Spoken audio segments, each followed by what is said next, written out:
One of the things we wanted to do with this movie is bring the hand of the artist back, bring line drawings back into it, basically bring more of the art back into it. So it's not just the computer, it's the hand of the artist in there as well.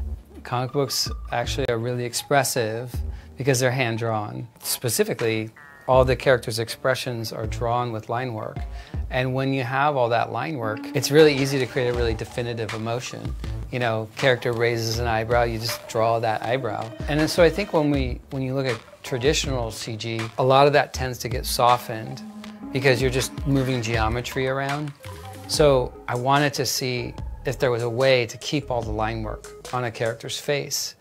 And Josh Beveridge and Danny, their teams found ways to actually animate, to create like dimensional line work on the character's face. It doesn't just come with the toolkit. Every single expression line has to be built and has to be given a rig and has to be mapped onto the surface of every character's face. All that line work actually has to be built in 3D as a piece of geometry and mapped and coordinated by an animator. And it was incredibly difficult. They rose to the challenge and they found ways to do it, and they invented a whole system to be able to do it. The number of things that they had to rig for each character was phenomenal.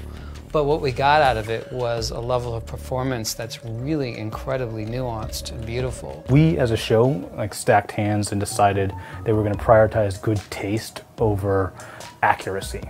And accuracy is one of those things that computers do really well, and people are better at good taste. And sometimes having things misaligned or feeling slightly imbalanced is appealing, and it adds to the design. And so that process of every department contributing a little bit, everyone gets to improve on it as part of our workflow. The imperfection is charming. Life's imperfect. Computers are too perfect, and that's one of those things that feels sterile. One of those things that feels like it had so much more design in it because there's all these little misregisterings and little misalignments, and contacts aren't absolutely perfect. Again, good taste is more important than accuracy. So a lot of detail went into this movie. At the end of the day, a lot of that detail can really only be seen on the big screen. There's a lot of finesse to this. You just need to see it on the big screen.